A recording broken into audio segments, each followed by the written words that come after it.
A girl took over her uncle's taxi shift, unaware her first passenger was a lonely millionaire in disguise.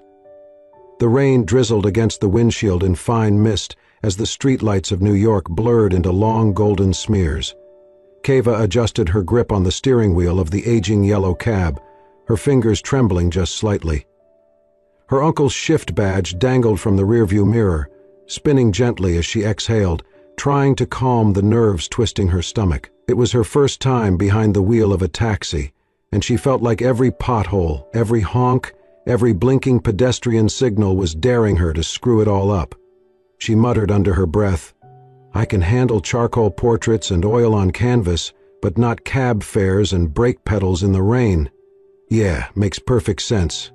Just as she reached for her thermos of lukewarm coffee, the passenger door flew open with a creak. A man slid in, moving with the ease of someone used to going unnoticed. He wore a faded cap pulled low over his forehead, a dark hoodie, and jeans that had seen better days. "You free?" he asked without looking up. Yeah," Keva said, startled. "Sure, where to?" The man shrugged, his voice calm but tired. "Just drive. I'll tell you when to turn." She blinked, glanced at him through the mirror, then hesitantly tapped the meter. "All right then, buckle up, mystery man." As she pulled away from the curb, he settled back into the seat and stared out the window. A few seconds passed in silence before his voice cut through the cab again. "You always drive like that?" he asked flatly. "Like what?" Keva replied, eyes flicking to the mirror. "Like you're racing an ambulance to the emergency room. Driving like that, are you going to take me to the hospital?" Keva scoffed. "Driving a taxi at night is dangerous. I hope you're not a murderer."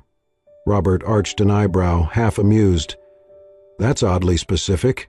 She shrugged, managing a crooked smile. "What can I say? My uncle's a cop. It rubs off." They reached a red light.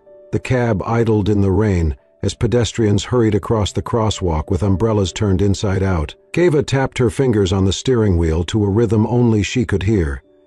"You got a name, speed demon?" he asked. "Keva," she said. "You?" He hesitated. "Robert." Another stretch of quiet.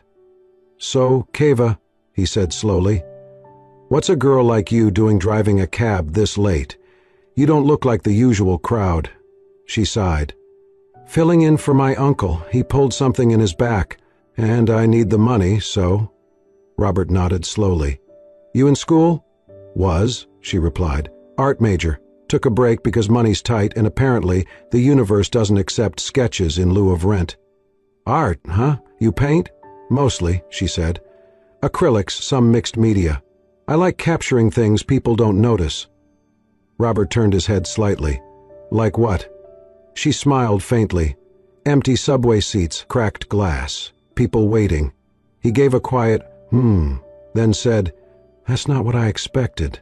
Most people say sunsets or dogs playing poker." She chuckled. "I like beauty that sneaks up on you." "Sounds lonely," he said. The comment caught her off guard. "Sometimes," she admitted, "but sometimes lonely is honest." Robert didn't respond right away. He turned his gaze back to the rain-covered window. Honest, that's a rare word these days. Keva risked another look at him. There was something about his voice, slow, thoughtful, not careless, not casual, and under the layers of damp clothing and the guarded tone was a sadness she couldn't quite place. "You talk like a guy who's had too many conversations with expensive therapists," she said carefully. He smirked. "You're not far off. And what do you do, Robert, other than giving rookie cab drivers a heart attack?" He shifted in his seat. "I used to run something big. These days, I try to disappear." Keva raised an eyebrow but didn't push. Instead, she asked, "What's your favorite music?" "Old jazz," he said, "the kind that makes you miss people you never met." She nodded slowly. "Coltrane or Miles Davis?" "Miles," he said, "always Miles." They drove through lower Manhattan, the city quieter than usual in the mist. Streetlights reflected on the wet pavement like stars that had fallen too low. "You ever feel like this city is too big for one heart?" Keva asked. "All the time," Robert replied. They fell into silence again, but it was different now, less like strangers, more like people who had met before in another life. Something was shifting in the air, even if neither of them could name it. Keva took a left turn without asking. "Where are we going?" Robert asked. "To the place where I always go when I feel like vanishing," she said. "You seem like you need it more than I do tonight." Robert didn't argue. Outside, the rain kept falling. Inside the cab, two unlikely souls rode through the night, searching for something neither of them knew they had already begun to find. The clock on the dashboard ticked past 1. Oh, clock Aim.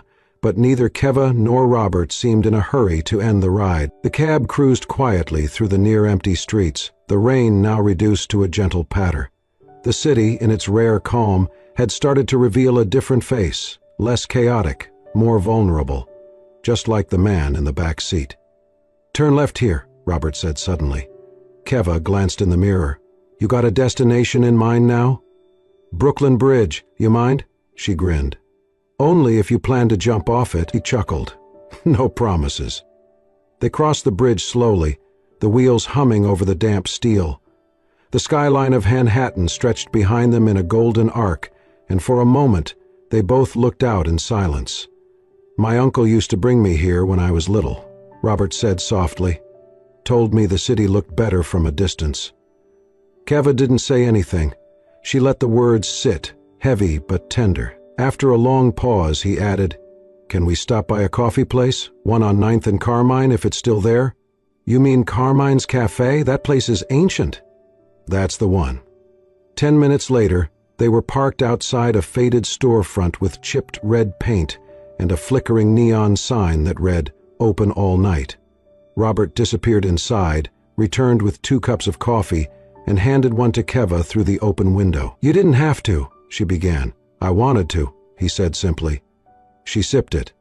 "Wow, this tastes like 1995 in a cup," he laughed, leaning against the side of the cab. "It's where my uncle taught me to play piano. They used to have one in the back room, every Friday night." Keva tilted her head. "You mentioned your uncle before. He sounds important to you." Robert looked off into the distance. "Keva was more than important. He was the only one who saw me when everyone else just saw my last name." "You must have loved him a lot." "I still do," he said quietly. "He passed away 6 years ago." Keva watched him closely. "And you come back here to remember?" He nodded. "I guess I'm chasing ghosts." She didn't press further. Instead, she turned the key in the ignition and said, "Where to next?" "Queens, 82nd Street." The drive was longer this time. As they rolled through familiar boroughs and unfamiliar memories, Keva started to feel like this wasn't just a taxi ride. It was a map of someone's soul being unfolded in slow, careful gestures. They pulled up to a quiet, tree-lined street lined with old brick houses. Robert stared at one in particular. Its windows were dark, the porch light dim. "I grew up there," he said, "before everything changed." "You don't live there anymore?" He shook his head. "Hasn't been mine for a long time." Keva looked at him in the mirror, something pulling at her heart. "Robert, what exactly are you running from?" He didn't answer. Instead, he asked, "What about you? Why art?" She smiled faintly. "Because it's the only thing that made sense. When everything else felt loud and heavy, painting made the world quiet. Like breathing in color." He studied her. "And what are you chasing?" "Freedom," she said. "A life that doesn't feel borrowed." Robert nodded slowly. "I think we're more alike than you think." She turned to face him fully. "Maybe, but you still feel like someone out of place." He offered a tired smile. "That's because I am." As the cab idled in front of his childhood home, the silence between them deepened, but this time it wasn't uncomfortable. It was shared, like a secret held between the two of them, suspended in the early morning fog. "Anywhere else?" she asked. He looked at her and said quietly, "Would you drive me a little longer? I'll pay double." Keva blinked. "Seriously?" Robert nodded. "I don't want to be alone tonight." She hesitated, then gave a small smile.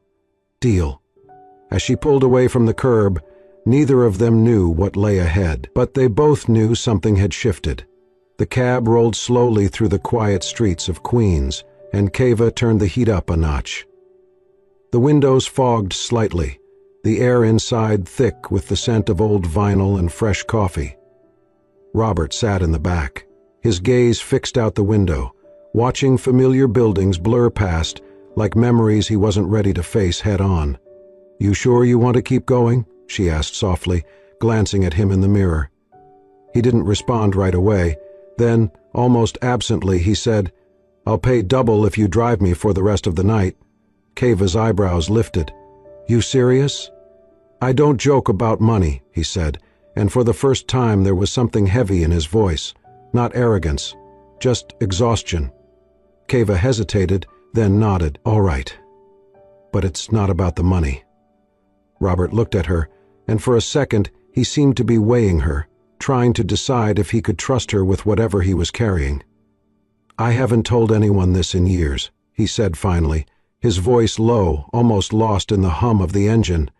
"But I figure, if I'm going to say it, it might as well be to someone who has no reason to lie to me." Keva turned down the radio, giving him her full attention. "I was 15 when my mom got sick," he began. "Ovarian cancer, the kind they don't catch until it's too late. She was a music teacher, gentle, warm, everything soft you can imagine in a person. My father, he was the opposite. Sharp, cold, always building things, buying things, closing deals. When she died, he buried himself deeper into the business." "Didn't even cry at her funeral," Keva swallowed. "I'm sorry." Robert nodded slightly, eyes still distant. "He had me enrolled in boarding school 2 weeks later. Said I needed structure. What I needed was my mother." Silence fell between them. He went on. "By the time I turned 25, I was CEO of his company. He handed it over with a speech about legacy and strength, and how emotions were for the weak. I made millions before I even knew what it meant to be happy, and none of it ever felt like mine." Keva listened, her hands tightening around the steering wheel. Robert exhaled slowly, then leaned his head against the window. "I started sneaking out at night, disguised myself, took walks, talked to strangers. That's how I learned what life actually looked like. People arguing at diners, musicians playing for tips, kids laughing in alleyways. It felt real." He paused, then added, "But the more I saw it, the less I felt I belonged." Keva let the words sink in before she responded. "Do you believe that wealth is sometimes a prison?" Robert turned to look at her, surprised she beat him to the thought. "You took that right out of my head," she gave a half smile. "Surely the prison has marble floors." Robert laughed softly, but it was a sad laugh, the kind that aches in your chest. "And locked the door from the inside," he finished. Keva glanced at him again. "So, is that what tonight is? A jailbreak?" He didn't answer right away. "Maybe, or maybe it's the first night I stopped pretending I liked being trapped."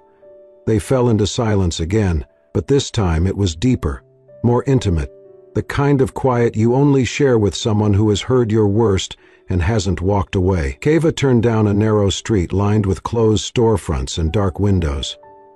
"You're not like anyone I've ever met, Robert." "I'm not sure that's a compliment." "It is," she said. "You talk like someone who's been cracked open, but still keeps walking." Robert leaned forward, his elbows on his knees. "What about you? You ever feel like life handed you the wrong script?" Keva laughed softly. "Every day. I was supposed to be halfway through an artist residency in Florence right now. Instead, I'm driving my uncle's cab and wondering if I'll ever hold a paintbrush for something other than commission work again." "Why didn't you go?" "Couldn't afford it. Could barely afford groceries last month. Dreams don't pay rent." Robert stared at her, something tightening in his chest. "You're more of a fighter than I've ever been." She shrugged. "I fake it pretty well." He smiled faintly. "You don't need to fake anything. Not with me." Keva turned another corner, the cab sliding smoothly into a long avenue washed in amber streetlight. Outside, the city kept sleeping, but inside that cab, two people who had never planned to meet were beginning to see one another in ways that went beyond words. "Thank you," Robert said quietly. "For what?" "For not treating me like I'm broken." Keva met his eyes in the mirror. "You're not broken, Robert. You're just searching." He didn't reply, but for the first time in years, He felt like someone had said the one thing he didn't know he needed to hear, and maybe, just maybe, that was enough to keep going. The sky had turned a deep, moody gray by the time Keva turned onto 47th Street. Rain drummed against the roof of the cab, steady and unrelenting, turning the windows into smeared mirrors of city lights. It was well past 2 in the morning, but the world still buzzed with late-night energy, neon signs, closing diners, tired people making their way home. Inside the cab, it had grown quiet. Not the comfortable kind of silence that had settled between them earlier, but something heavier. Something pressing on Keva's chest like the moment before thunder. Robert sat in the back, eyes distant. The warmth that had colored his voice earlier had faded. He'd been fidgeting with his phone, distracted, more guarded. Keva glanced at him through the mirror. "You all right back there?" He didn't respond at first. Then his phone lit up. She caught a quick glimpse of the screen as he lifted it. Incoming call. CEO office. Her hands tightened on the steering wheel. Her heart lurched. The call buzzed again. This time, Robert sighed and silenced it. But Keva had already seen it, already felt it like a slap. "CO office?" she asked, trying to sound casual, though her voice betrayed her. "That your boss or something?" Robert froze for a second too long. Then he muttered, "Not exactly." "Then what exactly, Robert?" Her tone shifted, sharpened. "Because unless CEO is your yoga instructor's nickname, I think you've got some explaining to do." He leaned forward slightly, voice low. "Keva, it's not what you think." She pulled the car into the side lane, tires splashing through puddles. "Then tell me what it is. Because I've been driving around thinking I was talking to a man who gets it, who understands what it's like to fight for something real, and now I find out you're, what, some kind of billionaire playing dress-up? It's not dress-up," he snapped, suddenly defensive. "I wasn't trying to fool you. You didn't tell me the truth either." He leaned closer. "I just wanted a night. One night where I could be someone else. Someone who didn't have everything decided for him. Someone who didn't have to be looked at like a brand." "Ah," she said bitterly. "So the poor little rich guy decided to take a night off and play pretend with the cab girl." His face darkened. "Don't do that." "Do what? Be angry that you lied? That you made me feel like we were talking as equals when you were hiding behind a mask the entire time?" "I never lied to you," he insisted. "I didn't use a fake name. I didn't manipulate anything. You let me believe you were someone else." He looked down, then back at her. "You looked at me like I was a person, not a paycheck, not a profile in Forbes, just a man. That's all I wanted." "Well, congratulations," she said, voice cracking. "You got what you wanted, and I got played." They stared at each other in the storm-lit cabin of the car, the air between them brittle and charged. Then Keva spoke again, softer this time, but sharper. "You want to be normal? Try walking away from a scholarship because your mother can't afford your books. Try selling your sketches on sidewalks just to buy paint. Try waking up every day wondering if your dreams are just too expensive to keep alive." "I didn't mean to hurt you," Robert said quietly. I didn't know how to be honest without losing you." "You never had me," Keva replied. "Because you never gave me the chance to see the real you." She pulled the handle and pushed the passenger door open from the front. "Get out, Robert." "Keva, now." The rain rushed in like a slap of cold air. Robert hesitated, then stepped out slowly, water instantly soaking through his clothes. He looked back at her one last time, his face unreadable in the dark. "I wasn't trying to escape you," he said. "I was trying to escape everything else." Then he shut the door. Keva watched him disappear into the rain, his silhouette swallowed by puddles and streetlights and everything unsaid. She sat there for a long time, unmoving, the wipers sweeping across the windshield like tired arms. The meter kept running, but the ride was over. The next morning the sun rose reluctantly, pushing through clouds that hadn't yet forgiven the night. Keva sat on the small stoop outside her apartment, a lukewarm mug of instant coffee between her hands and a sketchbook on her lap, unopened. She hadn't slept. Robert's face haunted her, not because he was rich, or even because he had hidden it, but because, for a fleeting moment, he had felt real. She'd seen pain in him, vulnerability, and for the first time in a long while, She had let someone in. Now the memory of that night tasted like betrayal. She pushed herself up and walked to the bookstore where she worked part-time. The world moved on. Customers came and went, and Keva smiled on cue, but everything felt muted, like someone had turned the volume of her life down. At night she painted, but the canvases stayed blank longer than usual. Her brush trembled. Her colors felt dull. She missed the unexpected laughter in the cab, the sound of his voice when he talked about music, the way he listened when she spoke about her dreams. Across the city, Robert sat at a table he didn't want to be at, in a restaurant he didn't choose, across from a woman he'd just been introduced to. "She comes from the Duval family," his father had said earlier. "Very successful, very polished. You two would make a fine pair." The woman smiled politely, listed off her business ventures and country clubs, then asked, "So what do you do when you're not running an empire?" Robert smiled thinly. "Apparently I ride in cabs." She laughed, not understanding the weight behind the words. His father beamed from across the room. Robert felt like he was watching his life play out in a movie he didn't audition for. That night, alone in his penthouse, he scrolled through his call history. Keva's number sat at the top, unanswered. He typed a message, deleted it, tried again, still couldn't send it. He walked to the window, looked out at the city lights that used to feel like victory and now just felt distant. In the quiet, he whispered, "I'm sorry." But no one was there to hear it. In her apartment, Keva stared at a new blank canvas, and this time she didn't try to fill it. She just let it be. The gallery was quiet except for the soft shuffling of footsteps on polished concrete floors and the occasional murmur of art enthusiasts. Abstracts, portraits, and moody cityscapes lined the walls, each canvas capturing a moment, a feeling, a truth. Robert had not planned to be there. He had passed by on his way to a business lunch, saw the modest sign for the local artist showcase, and, on a whim he could not explain, stepped inside. He wandered through the space, hands in his coat pockets, until one painting stopped him cold. It was a street scene at night. Rain fell in streaks of blue and gray.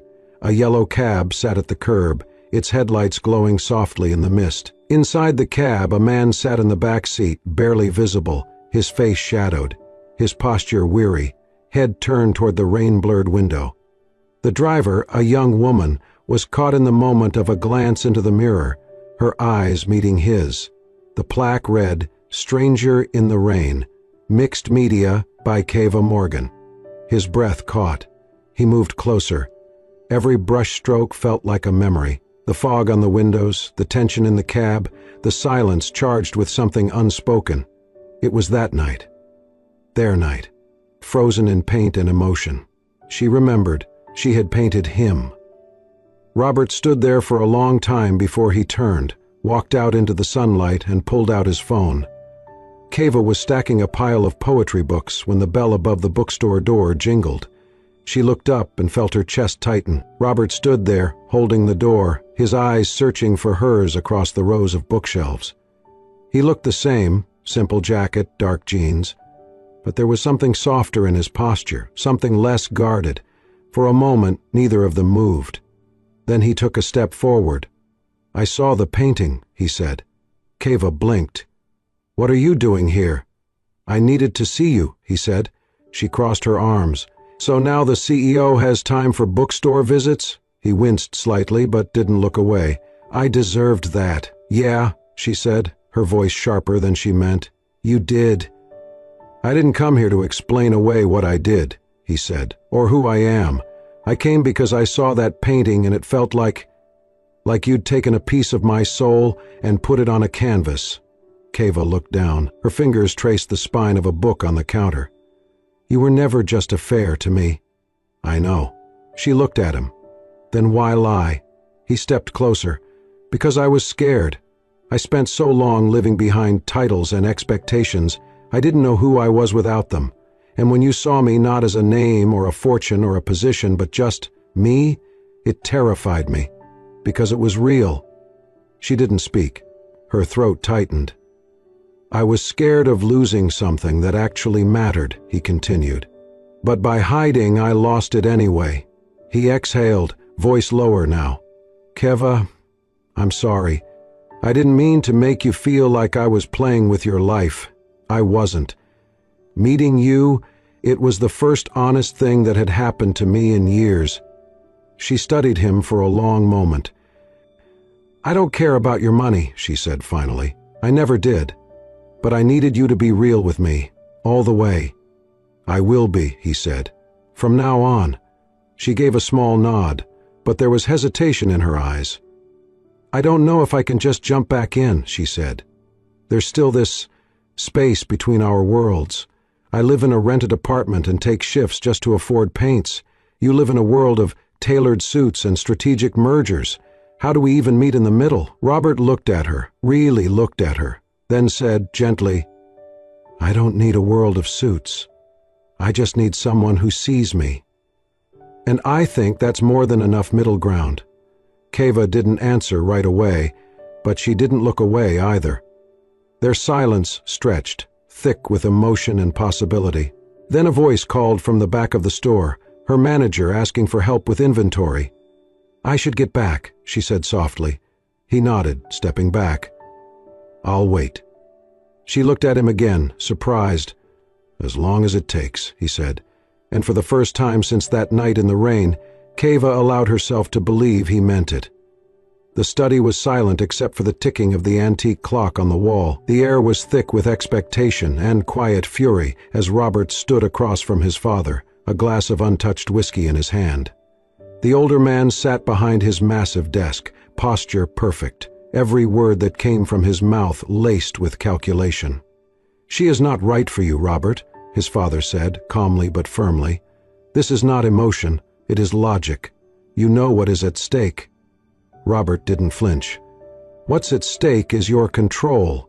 His father narrowed his eyes. No. What's at stake is the legacy I built for this family, and you're jeopardizing it over a fleeting distraction. She is not a distraction, Robert said, the first trace of heat slipping into his voice. She's the only person who's seen me for who I am. You think love pays dividends? His father snapped. You think it protects assets, maintains board confidence, sustains a billion-dollar empire? I don't care about the empire. Then you're a fool. Robert leaned forward, his jaw tight. If you're saying I have to choose between the money and her, I'm not saying it, his father interrupted. I'm demanding it. The silence that followed was sharp. Then his father added coldly, You will end this relationship. You will proceed with the Kensington arrangement, and the board will be reassured of your commitment to this company. Robert stared at him. And if I don't? His father didn't blink. You'll be cut off, removed from all holdings. Your name will remain, but the wealth will not follow. Robert stood there for a long moment, the weight of a lifetime of pressure, expectations, perfection, rehearsed roles pressed down on his shoulders like chains. But then, in his mind, he saw Keva, saw her laughing behind the wheel of a taxi, saw her standing in the bookstore, paint on her hands, saw the look in her eyes when she had whispered, I just need the truth, and he knew. He placed the whiskey glass down on the desk, untouched. If losing all of this, he said quietly, is the price I have to pay to keep the one thing that's ever felt real. He looked his father straight in the eye. Then it's the best deal I've ever made. His father's mouth tightened, but Robert didn't wait for a reply. He turned and walked out. That night, Robert packed a single suitcase. He left the penthouse he had never really called home and moved into a small loft in Brooklyn he had bought years ago but never used. The space was modest, one bedroom, old wooden floors and paint-chipped windows. But it was his, entirely his.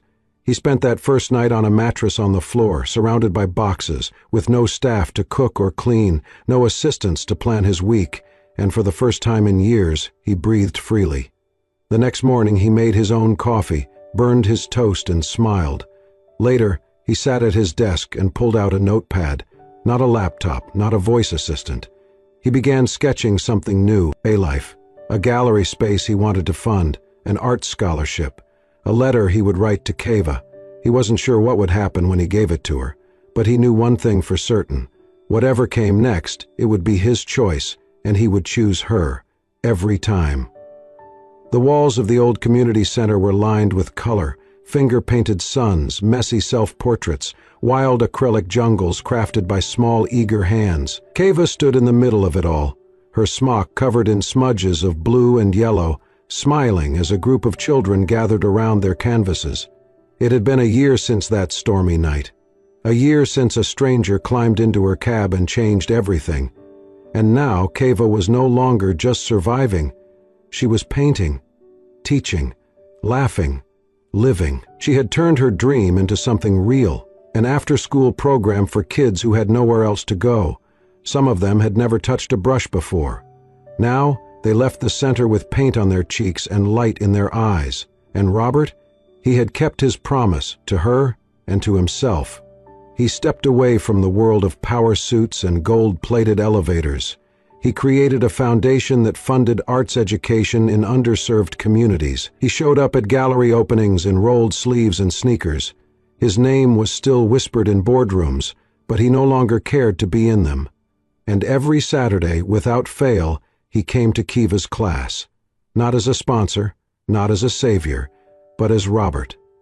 Just Robert. That evening, Keva walked out of the center and found a familiar sight waiting for her at the curb. A yellow cab, the same model her uncle used to drive, old, dented, but freshly cleaned. Its windows sparkled in the golden haze of sunset. Its metered display flickered, set to $0.00. Robert stood beside it, leaning casually against the door, holding 2 takeout cups of coffee. He looked up and smiled the way he always did when she appeared, like the world made sense again. "Need a ride?" he asked. Keva raised an eyebrow, laughing. "You bought a taxi?" "I borrowed one," he said. "Restored it. Your uncle said I could surprise you with it." He opened the passenger door for her. She stepped in, shaking her head. "This feels familiar," she murmured. Robert climbed into the driver's seat. "Yeah, but this time I get to drive." They cruised through the quiet streets, windows down, music low. The city had softened with the evening, golden light painting the rooftops. They passed the bridge, the bookstore, the corner where they'd argued in the rain. When they reached the park where they'd first stopped that night, Robert pulled over and turned off the engine. For a moment, neither of them spoke. Then Robert turned to her, his voice calm but full. "That first ride. I didn't know what I was looking for." Keva watched him quietly. "I thought I was running from something," he continued, "but then you looked at me through that rear-view mirror and for the first time I felt seen. Not as a Carson, not as a number, just me." She reached for his hand. "You were always more than any name." He pulled something from the glove compartment, a small velvet box, opened it slowly. Inside was a ring, simple, elegant, handcrafted. The band was shaped from polished silver, but embedded within it, barely visible unless you looked closely, was a tiny emblem made from part of an old taximeter, a nod to where they'd begun. "I don't need a mansion," he said softly. "I don't need boardrooms or titles or fortune." He took her hand. "I need this. I need you. Keva Morgan, will you ride with me? Through everything?" Her eyes filled, but her smile was steady. "Only," she whispered, "if we're in the same car." Robert laughed, his heart full. She added, "Because as long as we're together, even a taxi becomes home." He slipped the ring onto her finger. Then, under the glow of the old taxi sign he had placed atop the cab, they kissed. Not as strangers, not as people from different worlds, but as 2 souls who had found the same road, and this time, neither of them would ride alone again. And so, under the soft glow of a yellow taxi sign and a sky painted with twilight, 2 hearts that once wandered in opposite directions finally found their way, together. In a world often divided by status, wealth, and circumstance, Keva and Robert reminded us that love does not ask for titles, only truth. That sometimes, the most unexpected ride can take us exactly where we are meant to be. If this story touched your heart, made you smile, or reminded you of the beauty and simple, honest connection, don't forget to like, comment, and subscribe to Soul-Stirring Stories.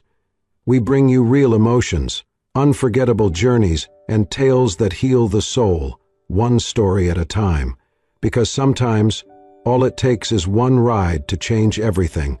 Subscribe now and let your heart ride with us.